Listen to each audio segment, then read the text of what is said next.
প্রথমে সবাইকে বলি বন্ধুরা গুড মর্নিং এবং শুভ জামাই ষষ্ঠী। তো সকালবেলা দেখছো রেডি টেডি হয়ে ওই 11টা নাগাদ বেরিয়ে গিয়েছিলাম মায়ের বাড়ি যাওয়ার উদ্দেশ্যে। আর অনেকেই ভাববে এই গরমের মধ্যেই ঝম্পু পড়েছে কি করে, এই দুঃসাহসটা কেন জানো? আমি দেখিয়েছি কারণ আমার বুকের পাটা আছে, কারণ আমার মায়ের বাড়িটা একটা অটোতেই পৌঁছে যাওয়া যায়, কিন্তু এই দুঃসাহস দেখানোর ফল কিন্তু আমার কেষ্টপুরেই বেরিয়ে গেছে। কারণ দেখো আমি ঘামতে ঘামতে পুরো আটা সেদ্ধর মতন হয়ে গেছি। আর ভাগ্যিস মুখে কিছু মেখেছিলাম না, ওর জন্য কিন্তু আমাকে লোকে ময়দা মামনিও ভাবছে না।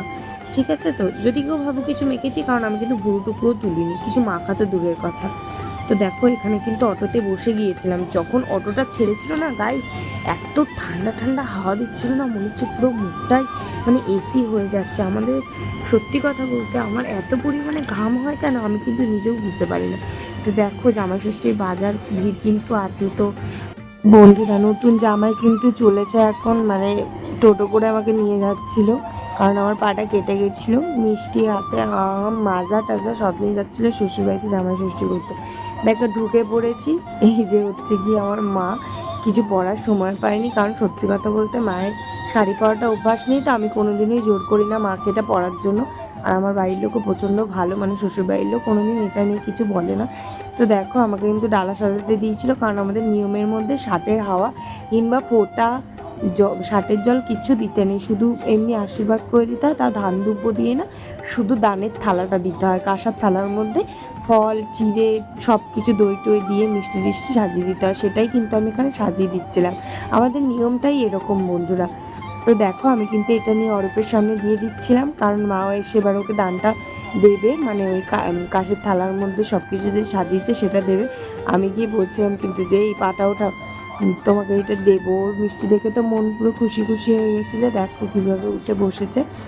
তো দেখো এরপরে কিন্তু মারা চলে যাবে ফ্রিজ আনতে, মানে আমার মা একটা ফ্রিজ কিনছে, ওই সেকেন্ড হ্যান্ড ফ্রিজই কিনছে, কারণ আমাদের ওই বাড়িতে ফ্রিজ ছিল না, খারাপ হয়ে গেছিলো, সেটা ফেলে দেওয়া হয়েছিল। তো ফ্রিজ কিনতে গেছে।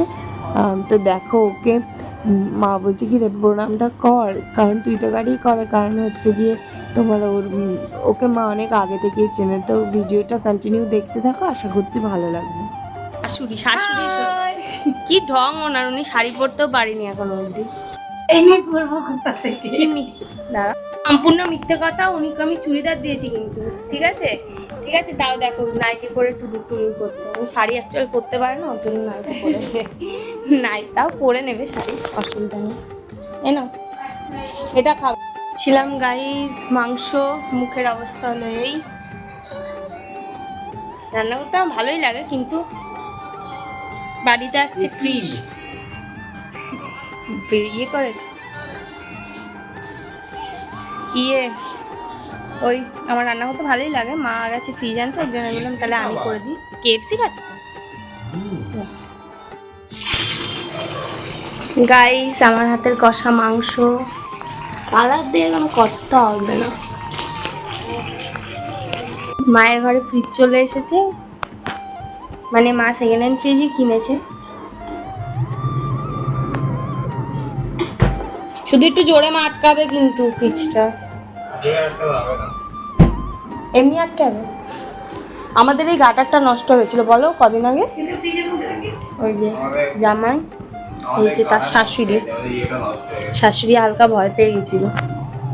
ওখানে কেন রেখেছেন? এমনি তো নর্মালি রাখলেও হয়, ডিপে রাখলে।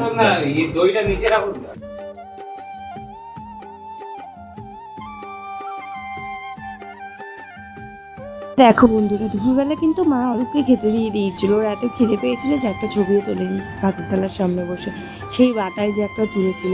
সবাই মিলে কিন্তু আমরা খেয়ে নিচ্ছিলাম। ভিডিওটা ভালো লাগলে, ভিডিওটা এত অবধি ভালো লাগলে like share comment subscribe. Facebook থেকে দেখলে প্লিজ চ্যানেলটা ফলো করে দিও, আর ইউটিউব থেকে দেখলে চ্যানেলটা সাবস্ক্রাইব করে দিও। Bye, love you all.